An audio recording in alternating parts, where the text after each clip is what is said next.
नमस्कार साथियों। शिक्षक भर्ती सेकंड ग्रेड परीक्षा की तैयारी कर रहे सभी साथियों का उमंग क्लासेस बड़ी सादरी यूट्यूब चैनल पर स्वागत है।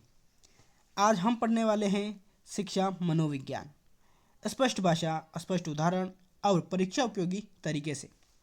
सबसे पहले हम जानेंगे कि शिक्षा मनोविज्ञान का क्या कार्य है। ठीक है, शिक्षा मनोविज्ञान दो शब्दों से मिलकर बना है, एजुकेशन और साइकोलॉजी। इन दोनों का अर्थ होता है शिक्षा मनोविज्ञान। ठीक है, सबसे पहले हम जानेंगे कि मनोविज्ञान जो है इसका क्या अर्थ होता है। इसका जो कार्य है वो है निदान करना। क्या है? मनोविज्ञान का कार्य है निदान करना। और शिक्षा का क्या कार्य है? तो शिक्षा का कार्य है उपचार करना। उपचार करना। ठीक है, तो जो ये अपनी मनोविज्ञान है, मनोविज्ञान में पहले हम निदान करते हैं, उसके बाद में उपचार करते हैं। तो निदान का क्या अर्थ होता है और उपचार का क्या अर्थ होता है? तो निदान का जो अर्थ है वो है कारण की खोज करना। ठीक है, सबसे पहले मनोविज्ञान में हम कारण की खोज करते हैं। उपचार का अर्थ होता है कारण को दूर करना, यानी कि किसी भी चीज़ का इलाज करना। ठीक है, तो सबसे पहले हम 1 नंबर पर जो कार्य है मनोविज्ञान में हम निदान करते हैं, उसके बाद में हम 2 नंबर पर जो कार्य है हमारा वो हम उपचार करते हैं। यानी कि पहले हम कारण की खोज करेंगे, उसके बाद में हम कारण को दूर करेंगे। ठीक है, तो मनोविज्ञान है, इसका अर्थ होता है मनोविज्ञान द्वारा निदान करना। निदान करना। ठीक है, और निदान का अर्थ होता है कारण की खोज करना। क्या करना? खोज। ठीक है, और जो उपचार है, उपचार का तो सीधा साधा अर्थ होता है कि कारण को दूर करना। क्या करना? दूर करना। और शिक्षा, शिक्षा का अर्थ है शिक्षा के द्वारा उपचार करना। ठीक है, यानी कि शिक्षा के द्वारा उपचार करते हैं और मनोविज्ञान के द्वारा खोज करके उस कारण को शिक्षा के द्वारा दूर करते हैं। ठीक है, आगे बढ़ते हैं हम। तो आगे आते हैं रूसो। ये मनोविज्ञान में जो सबसे पहले मनोविज्ञान को लाया है वो कौन है? तो रूसो लेकर आए हैं। ठीक है, उसके बाद में रूसो ने कहा है कि बालक स्वार्थी होता है। ठीक है, उसके बाद में जैसे बालक स्वार्थी होता है, जैसे बालक अपने बारे में सोचता है, सबसे पहले अपने बारे में सोचता है। वह उसके पास में कोई खिलौना हो तो वो पहले खुद खेलेगा, उसके बाद में मतलब दूसरों को नहीं देगा। ठीक है, उसके बाद में जैसे बालक का पुस्तक के समान अध्ययन करना चाहिए, क्योंकि बालक जो है कोरा कागज़ के समान होता है, उसको जो सिखाओगे वो सीख जाएगा। इसीलिए हमें रूसो कहते हैं कि बालक का पुस्तक के समान अध्ययन करना चाहिए। रूसो जो है, इनकी पुस्तक है इमाइल। ईमाइल, सॉरी यहाँ गलती से ईमेल मिस्टेक हुआ है, लेकिन इनकी जो पुस्तक है वो है इमाइल। इमाइल। ठीक है, इस बात को आपको ध्यान में रखना है। जो रूसो हैं उनकी परिभाषा क्या है कि निदान के बिना उपचार संभव नहीं, यानी कि कारण की खोज किए बिना उसका उपचार संभव नहीं है। ठीक है, और लेकिन जो रूसो हैं वो कहते हैं कि उपचार के बिना निदान संभव है, यानी कि जब हम कारण को दूर नहीं करते हैं और खोज करते हैं तो ये संभव है, लेकिन पहले हम खोज नहीं कर सकते।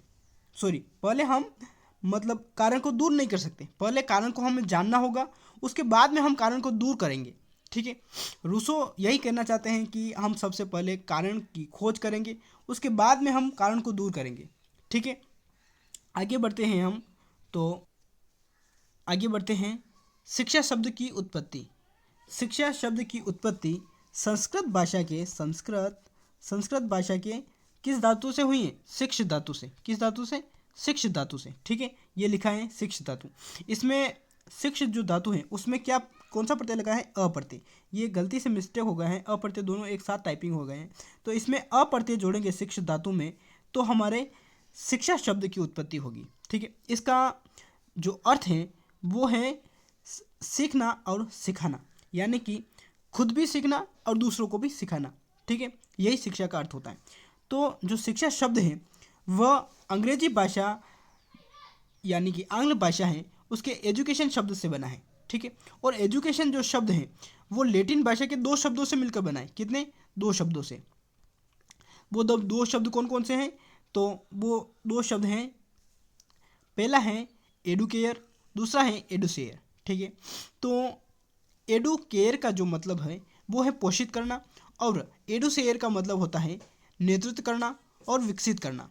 यानी कि शिक्षा के द्वारा हम पोषित करते हैं, और किसी का जैसे कि हम पढ़ लिख लेते हैं तो हम में नेतृत्व करने की जो क्षमता होती है वो विकसित हो जाती है और हमारा विकास होता है इससे। ठीक है, आगे बढ़ते हैं हम।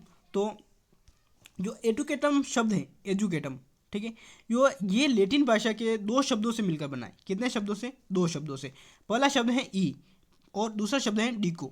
ई का मतलब होता है अंदर से, यानी कि अंतर आत्मा, यानी अंदर से, और ड्यूको का मतलब होता है बाहर निकालना। ठीक है, मतलब जो आपके अंदर कोई भी जो छिपी है, जैसे कि हम कहें आपके अंदर कोई भी कला छिपी है, या फिर आपके अंदर कोई भी जैसे किसी भी प्रकार की कला छिपी है, उसको बाहर निकालना ही एडुकेटम का शब्द होता, एडुकेटम का अर्थ होता है। ठीक है, आगे बढ़ते हैं हम।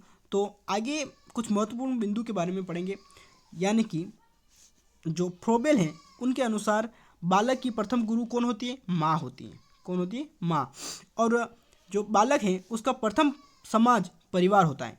ठीक है, और बालक का प्रथम विद्यालय भी परिवार ही होता है। ठीक है, क्योंकि बालक जन्म लेकर सबसे पहले परिवार में रहता है, तो परिवार उसका प्रथम समाज भी हो गया और उसका प्रथम विद्यालय, यानी कि परिवार में ही बालक धीरे धीरे चीज़ों को सीखना शुरू करता है, इसीलिए प्रथम विद्यालय भी बालक का परिवार ही हो गया। ठीक है, और आगे चलते हैं हम। तो बालक का लघु या छोटा समाज विद्यालय होता है, यानी कि जब बालक बड़ा हो जाता है, यानी 5 साल से ऊपर की एज का हो जाता है, तब हम बालक को स्कूल भेजते हैं, यानी कि विद्यालय भेजते हैं। तो विद्यालय उसका लघु या छोटा समाज हो गया। ठीक है, उसके बाद में आगे बढ़ते हैं हम। बालक के अनौपचारिक अर्थ में सीखने का सर्वोत्तम स्थान परिवार होता है। तो ये किसने कहा है? ये पेस्टालोजी ने कहा है। ठीक है, यानी कि ये जो बालक है वह घर या अपने परिवार के साथ में सबसे अधिक सीखता है। ठीक है, अन्यथा किसी स्थान पर इतना नहीं सीखता जितना वह घर में सीखता है। आगे बढ़ते हैं हम। तो आगे हम पढ़ेंगे शिक्षा के प्रकार के बारे में। शिक्षा कितने प्रकार की? शिक्षा के प्रकार कितने हैं? शिक्षा के 5 प्रकार हैं, कुल 5 प्रकार हैं। ठीक है, इसमें पहला प्रकार है विषय वस्तु के आधार पर शिक्षा। क्या? विषय वस्तु के आधार पर शिक्षा के भी 2 प्रकार हैं। ठीक है, सामान्य शिक्षा और विशिष्ट शिक्षा। यानी कि सामान्य शिक्षा किसे कहेंगे? तो सामान्य शिक्षा वह होती है जब बालक बालिकाएं जीवन यापन, क्या? जीवन यापन के लिए जो ज्ञान ग्रहण करते हैं उसे हम सामान्य शिक्षा कहते हैं। जैसे हम 10वीं पढ़ लिए, 12वीं पढ़ लिए, इससे क्या होगा कि हमें जो दैनिक गतिविधियां हैं अपने जीवन की, उसके बारे में जो हम काम कर सकेंगे। जैसे हम कभी बाजार गए हैं तो बाजार में हमें लेन देन कैसे करना है, पैसों का हिसाब कैसे लगाना है, उसके बारे में हम समझेंगे। ठीक है, उसे कहते हैं सामान्य शिक्षा। और विशिष्ट शिक्षा वह होती है जिसका उद्देश्य निश्चित होता है। ठीक है, इसका जो विशिष्ट शिक्षा होती है, इसका क्या होता है? उद्देश्य निश्चित होता है। जो उद्देश्य है वो निश्चित होता है। ठीक है, और ये बहुत खर्चीली होती है। जैसे आपके आसपास में कोई भी, जैसे आप हो, आप 2nd ग्रेड टीचर की तैयारी कर रहे हो, तो आपका एक उद्देश्य है। क्या है उद्देश्य है कि आपको टीचर बनना है। क्या बनना है? Teacher, TECHER। ठीक है, तो आपको एक टीचर बनना, इसका निश्चित उद्देश्य है। आपने इसके लिए बीएड की है, या फिर इसके लिए बीए और बीएड की है, और या फिर आपने एमए भी की होगी, 1st ग्रेड की तैयारी कर रहे होंगे। ठीक है, या BSTC की होगी। इस प्रकार से आपका जो दूसरा उद्देश्य है वो विशिष्ट उद्देश्य है। ठीक है, और आगे बढ़ते हैं हम। तो दूसरा प्रकार है शिक्षा का जो वह है संख्या के आधार पर शिक्षा। ठीक है, मतलब पहला है व्यक्तिगत शिक्षा, दूसरा है सामूहिक शिक्षा। व्यक्तिगत शिक्षा यानी कि हम किसी एक बच्चे को विशेष ध्यान में रखकर, या फिर किसी एक बालक को ही विशेष ध्यान में रखकर एक ही बालक को व्यक्तिगत रूप से पढ़ाते हैं, तो वह होती है व्यक्तिगत शिक्षा। ठीक है, जैसे मैं कहूँ कि आप किसी के घर पर जाकर किसी के बच्चे को पढ़ाते हो, तो वह हो गई विशेष शिक्षा। और सामूहिक शिक्षा यानी कि जब आप पूरी क्लास को ओवरऑल एक साथ में पढ़ाते हो, तो वह होता है सामूहिक शिक्षा। ठीक है, उसके बाद में जो शिक्षा का प्रकार है तीसरा, वह है संपर्क के आधार पर। ठीक है, तो संपर्क के आधार पर भी शिक्षा 2 प्रकार की होती है। पहली है प्रत्यक्ष शिक्षा, यानी कि आमने सामने बैठकर जो हम शिक्षा ग्रहण करते हैं उसे हम प्रत्यक्ष शिक्षा कहते हैं। और दूसरी है अप्रत्यक्ष शिक्षा, इसमें हम जो सीखते हैं वो आमने सामने न होकर अप्रत्यक्ष, अप्रत्यक्ष रूप से सीखते हैं। कैसे सीखते हैं? अप्रत्यक्ष रूप से।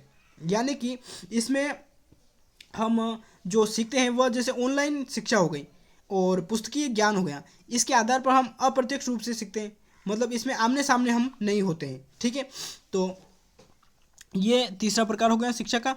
और जो चौथा प्रकार है अपना, वो है संगठन के आधार पर शिक्षा। ठीक है, तो संगठन के आधार पर शिक्षा के 3 प्रकार होते हैं। पहला होता है औपचारिक शिक्षा, दूसरा होता है अनौपचारिक शिक्षा, तीसरा होता है निरौपचारिक शिक्षा। ठीक है, तो हम समझेंगे कि औपचारिक शिक्षा क्या होता है। औपचारिक शिक्षा जब सीखने का स्थान, समय तथा पाठ्यक्रम निश्चित होता है तो इसे औपचारिक शिक्षा कहते हैं।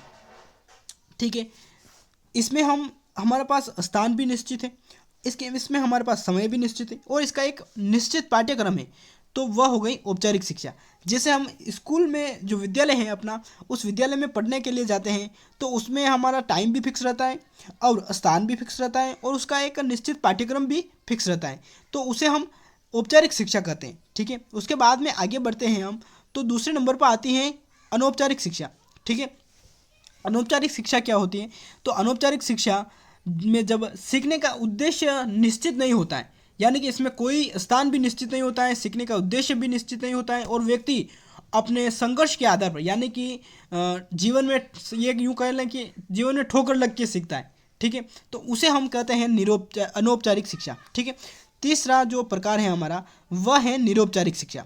यानी कि इसमें जो बच्चा है उसका सीखने का जो उद्देश्य है वो तो निश्चित है, लेकिन उसके जो समय है वो निश्चित नहीं है, उसका जो स्थान है सीखने का वो भी निश्चित नहीं है, वो कहीं पर भी पढ़ रहा है, कैसे भी पढ़ रहा है, समय भी उसका कोई टाइम पीरियड फिक्स नहीं है, तो वह होती है निरौपचारिक शिक्षा। इसमें जैसे कि आप ओपन विश्वविद्यालय से जब पढ़ते हो तो वह होती है निरौपचारिक शिक्षा। उसमें आप केवल एग्ज़ाम देने के लिए जाते हो, उसमें आप कब पढ़ रहे हो, आपके समय क्या है, आप उसमें जो इतना जो आपका जो है वो पूरा टाइम टेबल फिक्स नहीं होता है। ठीक है, ये होती है निरौपचारिक शिक्षा। आगे बढ़ते हैं तो हमारा पांचवा जो शिक्षा का प्रकार है वह है क्षेत्र के आधार पर शिक्षा।